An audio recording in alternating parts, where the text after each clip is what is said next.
Hello students, this is Sriram info all India government jobs అండి. మన ఛానల్లో పర్మనెంట్ గవర్నమెంట్ జాబ్స్ మాత్రమే పోస్ట్ చేయడం జరుగుతుందండి. కాంట్రాక్ట్ బేస్డ్ కానీ అవుట్సోర్సింగ్ జాబ్స్ అయితే మన ఛానల్లో ఉండవు. ఓన్లీ పర్మనెంట్ గవర్నమెంట్ జాబ్స్ మాత్రమే పోస్ట్ చేస్తాము.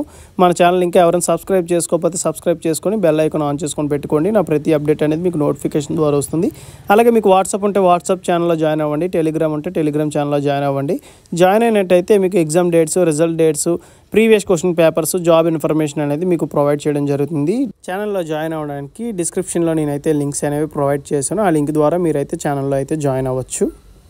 హలో స్టూడెంట్స్, ఇప్పుడు మనకు వచ్చేసి నైనిటాల్ బ్యాంక్ నుంచి చాలా మంచి గవర్నమెంట్ జాబ్స్ అయితే రిలీజ్ అవ్వడం జరిగిందండి. అన్నీ కూడా పర్మనెంట్ బేస్డ్ జాబ్స్, ఏవి కాంట్రాక్ట్ బేస్డ్ కానీ అవుట్ సోర్సింగ్ జాబ్స్ ఏమి కావు.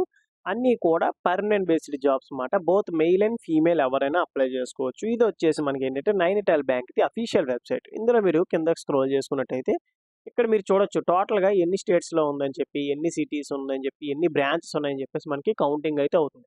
టోటల్గా మనకి 5 స్టేట్స్లో ఉన్నాయండి. 171 బ్రాంచెస్ అయితే ఉన్నాయి. టోటల్గా 55 సిటీస్ అయితే ఇవి మనకి బ్రాంచెస్ అనేవి ఉన్నాయన్నమాట. ఇక్కడ కింద స్క్రోల్ చేసుకుంటే ఇక్కడ రిక్రూట్మెంట్ అని ఉంది కదా, ఇక్కడ చూడండి రిజల్ట్ ఆఫ్ రిక్రూట్మెంట్ ఉంది కదా, లేదంటే రీడ్ మోర్ కానీ, ఈ రెండిట్లో దేని మీద క్లిక్ చేసినా పర్వాలేదు. దీని మీద క్లిక్ చేయండి. క్లిక్ చేసినట్టయితే మీకు రిక్రూట్మెంట్ పోర్టల్ అనేది ఓపెన్ అవుతుందన్నమాట. ఇక్కడ మీరు చూడొచ్చు లెఫ్ట్ సైడ్లో. ఓకేనా, ఒకవేళ మీకు డైరెక్ట్గా రిజల్ట్ పోర్టల్ ఒకవేళ ఓపెన్ అయ్యేటట్టయితే పైన రిక్రూట్మెంట్ ఉంది కదా, దాని మీద క్లిక్ చేస్తే మీకు రిక్రూట్మెంట్ పోర్టల్ ఉంటుంది. ఇందులో మీకు చూడండి notification for probationary officer PO, IT officer, manager IT and chartered accounts కోసం వీలైతే రిక్రూట్ చేస్తున్నారు. ఇక్కడ నోటిఫికేషన్ ఉంది కదా, దాని మీద క్లిక్ చేసినట్టయితే మీకు అఫీషియల్ నోటిఫికేషన్ అనేది ఇలా డౌన్లోడ్ అవుతుంది. ఓకేనా, ఇది వచ్చేసి మనకి అఫీషియల్ నోటిఫికేషన్. ఈ నోటిఫికేషన్ ఇంపార్టెంట్ పాయింట్స్ అని డిస్కస్ చేసి మీకు చాలా క్లియర్గా ఎక్స్ప్లెయిన్ చేస్తాను. మీరు వీడియో అక్కడ స్కిప్ చేయకుండా లాస్ట్ వరకు చూడండి. అలాగే మీకు ఏమైనా డౌట్స్ ఏమైనా ఉంటే కింద కామెంట్ బాక్స్లో కామెంట్ చేయండి. మీకు ఖచ్చితంగా నేనైతే రిప్లై ఇస్తాను. వీడియో నచ్చినట్టయితే లైక్ చేసి మీ ఫ్రెండ్స్ కూడా షేర్ చేయండి. ఇన్ఫర్మేషన్ అనేది వాళ్ళకి కూడా యూజ్ అవుతుంది. ఇది వచ్చేసి ది నైనిటాల్ బ్యాంక్ లిమిటెడ్ వాళ్ళది అఫీషియల్ నోటిఫికేషన్. ఇక్కడ ఇంపార్టెంట్ డేట్స్ మనం చూసుకున్నట్టయితే ఆన్లైన్ రిజిస్ట్రేషన్ అనేది 17th August 2024 అయితే మనకి స్టార్ట్ అయిందండి. క్లోజింగ్ డేట్ వచ్చేసి 31st August 2024 అయితే ఎండ్ అవుతుంది. మనకి టైం అనేది చాలా తక్కువగా ఉంది, అంటే 11 days ఉంది కాబట్టి యాజ్ ఎర్లీ యాజ్ పాసిబుల్ అందరూ కూడా అప్లై చేసుకోండి ఎలిజిబిలిటీ ఉన్నవాళ్ళు. అలాగే ఆన్లైన్ ఫీ పేమెంట్ కూడా లాస్ట్ డేట్ 31 August 2024 మనకి. ఓకేనా, అలాగే ఎగ్జామినేషన్ అనేది ఎప్పుడు కండక్ట్ చేస్తారంటే సెకండ్ వీక్ ఆఫ్ సెప్టెంబర్లో మనకి కండక్ట్ చేస్తారని చెప్పేసి మనకి చాలా క్లియర్గా నోటిఫికేషన్లోనే ఇవ్వడం జరిగింది. అండ్ నెక్స్ట్ వచ్చేసి మీకు ఆల్రెడీ చెప్పాను కదండి, officer PO, IT officer, manager IT, అలాగే చార్టెడ్ అకౌంట్స్ కోసం వీలైతే రిక్రూట్ చేస్తున్నారు. వేకెన్సీస్ డీటెయిల్స్ మనం చూసుకున్నట్టయితే ఇందులో మనకి ఏజ్ లిమిట్తో సహా ఇచ్చారన్నమాట. ఇక్కడ చూడండి ఫస్ట్ వచ్చేసి మనకి ఆఫీసర్ పిఓకి వచ్చేసి 20 వేకెన్సీస్ ఉన్నాయి. 20 వేకెన్సీస్ కూడా మనకి కేటగిరీ వైజ్గా అయితే ఇక్కడ డివైడ్ చేసి ఇవ్వలేదు, కానీ మనకి 20 వేకెన్సీస్ అని చెప్పేసి ఇచ్చారు. అలాగే ఏజ్ లిమిట్ విషయానికి వచ్చినట్టయితే మినిమం ఏజ్ వచ్చేసి 21 years, మ్యాక్సిమం ఏజ్ వచ్చేసి 32 years అండి. ఎవరైతే 21 నుంచి 32 years మధ్యలో ఉంటారో వాళ్ళు ఎవరైనా సరే దీనికి అప్లై చేసుకోవచ్చు. అలాగే ఐటీ ఆఫీసర్కి వచ్చేసి 2 వేకెన్సీస్ అయితే రిలీజ్ చేశారు. ఏజ్ లిమిట్ వచ్చేసి 21 years నుంచి 32 years ఉన్న వాళ్ళు ఎవరైనా అప్లై చేసుకోవచ్చు. అలాగే నెక్స్ట్ వచ్చేసి మేనేజర్ ఐటీ అండి, దీనికి 2 వేకెన్సీస్ అయితే ఉన్నాయి. ఏజ్ లిమిట్ విషయానికి వచ్చినట్టయితే 25 years నుంచి 35 years ఉన్న వాళ్ళు ఎవరైనా అప్లై చేసుకోవచ్చు. అలాగే చార్టెడ్ అకౌంట్స్కి వచ్చేసి ఒకటే వేకెన్సీ ఉంది. ఏజ్ లిమిట్ విషయానికి వచ్చినట్టయితే 25 years నుంచి 40 years ఉన్న వాళ్ళు ఎవరైనా సరే దీనికి అప్లై చేసుకోవచ్చు. ఎడ్యుకేషన్ క్వాలిఫికేషన్ డీటెయిల్స్ చూసుకున్నట్టయితే మనకి ఏవైతే ఎక్స్పీరియన్స్ లేని ఉన్నాయో అవి మాత్రమే నేను ఎక్స్ప్లెయిన్ చేస్తున్నాను, రిమైనింగ్ అయితే ఎక్స్ప్లెయిన్ చేయడం లేదు. ఆఫీసర్ పీఓకి వచ్చేసి గ్రాడ్యుయేషన్ అండ్ పోస్ట్ గ్రాడ్యుయేషన్ చేసిన వాళ్ళు ఎవరైనా సరే దీనికి అప్లై చేసుకోవచ్చు అండి. దీనికి ఎటువంటి ఎక్స్పీరియన్స్ కూడా ఏమీ అవసరం లేదు. ఓకేనా, ఇక్కడ చూడండి మనకి ఎక్స్పీరియన్స్ దగ్గర నిల్ అని ఇచ్చారు. ప్రిఫరబుల్ ఎక్స్పీరియన్స్ అని చెప్పారు, అంటే ఉంటే అప్లై చేసుకోండి లేకపోతే లేదని చెప్పేసి. ఓకేనా, బట్ ఇక్కడైతే ఎక్స్పీరియన్స్ మ్యాండేటరీ అయితే కాదు. అలాగే నాలెడ్జ్ ఆఫ్ కంప్యూటర్ అయితే కంపల్సరీగా కావాలి. అండ్ నెక్స్ట్ వచ్చేసి ఐటీ ఆఫీసర్ అండి, ఇది వచ్చేసి ఏంటంటే మనకి cyber security in office grade scale 1 position అన్నమాట. దీనికి ఎడ్యుకేషన్ క్వాలిఫికేషన్ వచ్చేసి బీఈ బీటెక్లో కంప్యూటర్ సైన్స్ చేసిన వాళ్ళు అప్లై చేసుకోవచ్చు. అలాగే ఇన్ఫర్మేషన్ టెక్నాలజీ చేసిన వాళ్ళు అప్లై చేసుకోవచ్చు. అలాగే ఎలక్ట్రానిక్స్ అండ్ టెలికమ్యూనికేషన్ చేసిన వాళ్ళు అప్లై చేసుకోవచ్చు. అలాగే నెక్స్ట్ వచ్చేసి మనకి ఎలక్ట్రానిక్స్ అండ్ కమ్యూనికేషన్ చేసిన వాళ్ళు అప్లై చేసుకోవచ్చు. ఎలక్ట్రానిక్స్ అండ్ ఇన్స్ట్రుమెంటేషన్ డిపార్ట్మెంట్ కూడా అప్లై చేసుకోవచ్చు. మల్టిపుల్ మనకి బ్రాంచెస్ అయితే ఇవ్వడం జరిగింది. వీళ్ళు ఎవరైనా అప్లై చేసుకోవచ్చు. మళ్ళీ చెప్తాను, బీఈ బీటెక్లో కంప్యూటర్ సైన్స్ అంటే సిఎస్సి వాళ్ళు అప్లై చేసుకోవచ్చు. ఇన్ఫర్మేషన్ టెక్నాలజీ అంటే ఐటీ వాళ్ళు అప్లై చేసుకోవచ్చు. ఎలక్ట్రానిక్స్ అండ్ కమ్యూనికేషన్ ఇంజనీరింగ్ అంటే మనకి ఏంటంటే ఈసీ వాళ్ళు వస్తారండి, వాళ్ళు కూడా అప్లై చేసుకోవచ్చు. అలాగే ఎలక్ట్రానిక్స్ అండ్ ఇన్స్ట్రుమెంటేషన్ వాళ్ళు కూడా దీనికి అప్లై చేసుకోవచ్చు. దీనికి కూడా ఎక్స్పీరియన్స్ మ్యాండేటరీ నిల్ అని చెప్పి ఇచ్చారంటే ఎక్స్పీరియన్స్ అయితే ఏమీ అవసరం లేదు. ఉంటే మీరు అప్లై చేసుకోండి, మీకు కొద్దిగా ప్రిఫరెన్స్ అనేది ఉంటుంది కంపేర్ చేసుకుంటే ఫ్రెషర్తో. అండ్ నెక్స్ట్ వచ్చేసి మేనేజర్ ఐటీలో సైబర్ సెక్యూరిటీ అండ్ నెక్స్ట్ వచ్చేసి చార్టెడ్ అకౌంట్స్కి వచ్చేసి మనకి ఎక్స్పీరియన్స్ అయితే అడగడం జరిగింది.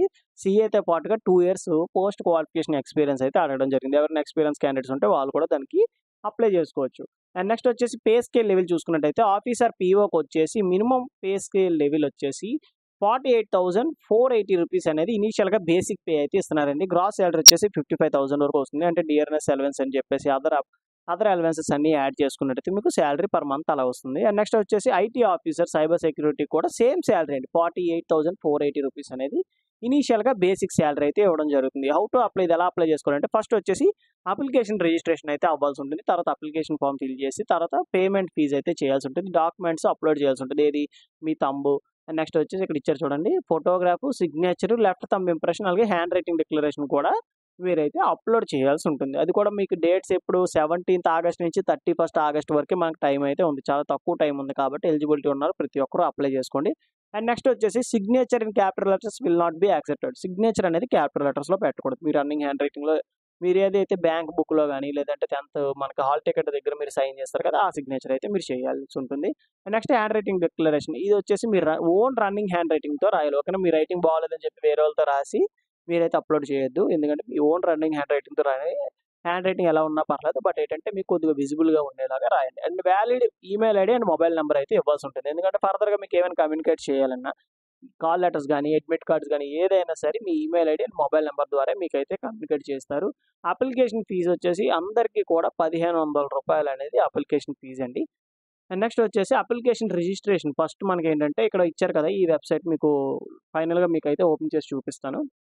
అక్కడ click here for new registration అని క్లిక్ చేసి email ID and mobile number ఇచ్చి మీకైతే ఓటీపీస్ వస్తాయి. ఓటీపీ ఎంటర్ చేసిన తర్వాత సేవ్ అండ్ నెక్స్ట్ మీద క్లిక్ చేసి రిజిస్ట్రేషన్ అయితే కంప్లీట్ చేసిన తర్వాత మీకు యూనిక్ ఐడి అయితే జనరేట్ అవుతుంది. ఆ డీటెయిల్స్ యూస్ చేసుకొని లాగిన్ అయినట్టయితే మీ నేము, ఫాదర్ నేము అన్నీ కూడా 10th క్లాస్ మార్క్ లిస్ట్ మీద ఎలా అయితే ఉన్నాయో అన్నీ కూడా సేమ్గా ఎంటర్ చేయండి. కరస్పాండింగ్ అడ్రస్, పర్మనెంట్ అడ్రస్ అన్నీ ఎంటర్ చేసి వ్యాలిడేట్ యువర్ డీటెయిల్స్ అని మొత్తం అన్ని వెరిఫై చేసుకొని అలాగే సేవ్ అండ్ నెక్స్ట్ మీద క్లిక్ చేసి ఫోటో అండ్ సిగ్నేచర్ అయితే అప్లోడ్ చేయాల్సి ఉంటుంది. తర్వాత పేమెంట్ కట్టేసిన తర్వాత సబ్మిట్ బటన్ ఉంటుంది, సబ్మిట్ చేస్తే సరిపోతుంది. అప్లికేషన్ ఫీజు వచ్చేసి ఆన్లైన్లోనే పే చేయాలి. Credit cards, debit cards, internet banking ద్వారా మీరైతే అప్లికేషన్ ఫీజు అయితే పే చేయొచ్చు. అప్లికేషన్ ఫీజు పే చేసిన తర్వాత ఈ రిసిప్ట్ అనేది వస్తుంది. ఈ రిసిప్ట్ అనేది సేవ్ చేసుకొని ఉంచుకోండి. ఫర్దర్గా మీకు అది డాక్యుమెంట్ వెరిఫికేషన్ టైంలో మీకు అది యూజ్ అవుతుంది. అండ్ నెక్స్ట్ వచ్చేసి ఇవన్నీ ఏంటంటే మనకి సిగ్నేచర్ అనేది ఎలా అప్లోడ్ చేయాలి, ఎంత కేబీ ఉండాలి, ఏంటి మనకి స్టెప్ బై స్టెప్ అయితే ఇచ్చారు. ఇవన్నీ ఒకసారి చెక్ చేయండి. మీకు ఇందులో ఏమైనా డౌట్స్ ఏమైనా ఉంటే కింద కామెంట్ బాక్స్లో కామెంట్ చేయండి. మీకు ఖచ్చితంగా నేనైతే రిప్లై ఇస్తాను. ప్రజెంట్ ఏదైతే ఇంపార్టెంట్ పాయింట్స్ ఉన్నాయో నేను అదే మీకు ఎక్స్ప్లెయిన్ చేస్తాను. అండ్ నెక్స్ట్ వచ్చేసి ఎగ్జామినేషన్ సెంటర్స్ విషయానికి వచ్చినట్టయితే చాలామంది అడిగే డౌట్స్, ఎగ్జామినేషన్ సెంటర్ ఎక్కడ వస్తుంది అంటే మనకి దగ్గరలో ఏదైతే ఉందంటే ఢిల్లీ ఒకటే ఉందండి మనకి దగ్గరలో. మీరు ఎవరైతే ఇంట్రెస్టెడ్ క్యాండిడేట్స్ ఉంటారో వాళ్ళు ఓన్లీ ఒక సెంటరే పెట్టుకోవడానికి అవకాశం ఉంటుంది. Okay, as early as possible apply చేసుకొని ఢిల్లీ అనేది సెంటర్ పెట్టుకోండి. రిమైనింగ్ అన్ని మనకి కొద్దిగా దూరంగా ఉంటాయి కాబట్టి మనకి ఢిల్లీ పెట్టుకున్నట్టయితే మీకు కొద్దిగా దగ్గరగా వచ్చే అవకాశం అయితే ఉందన్నమాట. అండ్ నెక్స్ట్ ఢిల్లీకి కూడా మనకి డైరెక్ట్గా ట్రైన్స్ అయితే ఉంటాయి. అండ్ నెక్స్ట్ వచ్చేసి మనం చూసుకున్నట్టయితే చూడండి మనకి టెస్ట్ డీటెయిల్స్ అండి. అంటే ఆఫీసర్కి ఎలా ఉంటుంది సిలబస్, అండ్ నెక్స్ట్ మనకి ఎన్ని మార్క్స్ కండక్ట్ చేస్తారు ఏంటి అని చూసుకున్నట్టయితే టోటల్గా 200 మార్క్స్ కండక్ట్ చేస్తారు.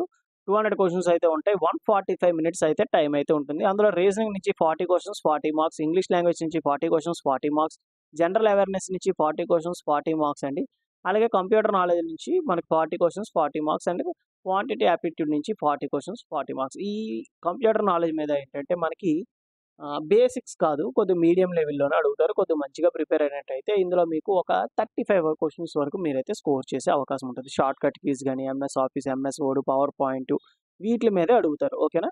అండ్ నెక్స్ట్ ఈ ఎగ్జామ్ అనేది ఓన్లీ ఇంగ్లీష్లోనే ఉంటుంది. ఓకేనా, హిందీ అండ్ అదర్ లాంగ్వేజ్లో కాదు, ఓన్లీ ఇంగ్లీష్లో ఉంటుంది. మీరు ఆ సూటబుల్ లాంగ్వేజ్ మీరైతే సెలెక్ట్ చేసుకుని ఆన్సర్ చేయాల్సి ఉంటుంది. ప్రతి సబ్జెక్ట్కి మనకి టైం అనేది అలాట్ చేశారు. ఓకేనా, దీని ప్రకారంగా మీరైతే ప్రిపరేషన్ అనేది స్టార్ట్ చేయొచ్చు. అలాగే నెక్స్ట్ వచ్చేసి officer IT, manager IT, chartered అకౌంట్స్కి వచ్చేసి మనకి టెస్ట్లు ఎలా ఉంటాయంటే సేమ్ 200 క్వశ్చన్ 200 మార్క్స్. బట్ ఇక్కడ ఏం చేంజ్ అవుతుందంటే ప్రొఫెషనల్ నాలెడ్జ్ అని చెప్పేసి యాడ్ అవుతుంది అనమాట. అంటే ఏంటంటే మీకు రిలవెంట్ ట్రేడ్, ఇప్పుడు ఈసీ వాళ్ళకి సంబంధించి ఈసీ వాళ్ళకి అడుగుతారు, ఇన్స్ట్రుమెంటేషన్ సంబంధించి ఇన్స్ట్రుమెంటేషన్ అడుగుతారు, ఇన్ఫర్మేషన్ టెక్నాలజీకి సంబంధించి ఇన్ఫర్మేషన్ టెక్నాలజీ బేస్ మీద మీకు క్వశ్చన్స్ అయితే అడుగుతారు. రిమైనింగ్ అన్ని కూడా సేమ్ అండి. ఓకేనా, డిస్క్రిప్షన్ ఇచ్చిన లింక్ మీద క్లిక్ చేస్తే మీకు పేజ్ అనేది ఇలా ఓపెన్ అవుతుంది.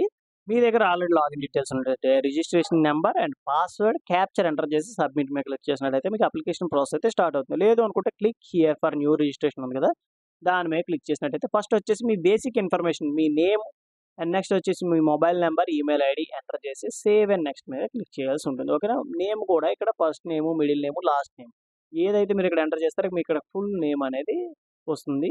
ఆ ఫుల్ నేమ్ అనేది మీ 10th క్లాస్ మార్క్ లిస్ట్ మీద మ్యాచ్ అవుతుందో లేదు చూడండి. ఇంటి పేరు ఒక్కొక్కసారి వెనక్కి వెళ్ళిపోతుంది ఉంటుంది. అది మీరు 10th క్లాస్ మార్క్ లిస్టుల మీద మీ ఇంటి పేరు అనేది వెనకనుందా ముందుందా ఒకసారి వెరిఫై చేసుకొని సేమ్ యాజ్ ఇట్ ఈస్‌గా మీరైతే ఎంటర్ చేయండి. నెక్స్ట్ వచ్చేసి ఫోటో, సిగ్నేచర్ అప్లోడ్ చేయాల్సి ఉంటుంది. డీటెయిల్స్ దగ్గరికి వచ్చేసరికి ఏంటంటే మీ కమ్యూనికేషన్ డీటెయిల్స్ అయితే ఎంటర్ చేయాల్సి ఉంటుంది. అండ్ నెక్స్ట్ వచ్చేసి రివ్యూ, నెక్స్ట్ ఫిఫ్త్ వన్ వచ్చేసి అప్లోడ్స్ అండి. అప్లోడ్స్ అండ్ దగ్గరికి వచ్చేసరికి ఏంటంటే మీ left thumb impression, handwriting declaration and next education qualification certificates ఇవన్నీ మీరు అప్లోడ్ చేయాల్సి ఉంటుంది. అండ్ నెక్స్ట్ సిక్స్త్ స్టెప్ వచ్చేసి పేమెంట్. అప్లికేషన్ ఫీజు పేమెంట్ చేసిన తర్వాత మీకు అప్లికేషన్ అనేది సబ్మిట్ అయిపోతుంది. వచ్చిన ఆన్లైన్ అప్లికేషన్ అనేది సేవ్ చేసుకొని మీ దగ్గర ఉంచుకోండి. ఫర్దర్‌గా మీకు డాక్యుమెంట్ వెరిఫికేషన్‌కి వెళ్ళినట్టయితే అప్లికేషన్ జిరాక్స్ కూడా మీరు పట్టుకెళ్లాల్సి ఉంటుంది. ఇదేనండి నోటిఫికేషన్ ఇంపార్టెంట్ పాయింట్స్. అలాగే మనకి అప్లికేషన్ ప్రాసెస్ కూడా ఇదే. మీకు ఇందులో ఇంకేమైనా డౌట్స్ ఏమైనా ఉంటే కింద కామెంట్ బాక్స్‌లో కామెంట్ చేయండి. మీకు ఖచ్చితంగా నేనైతే రిప్లై ఇస్తాను. థాంక్ యూ సో మచ్ అండి for watching video. Keep supporting me.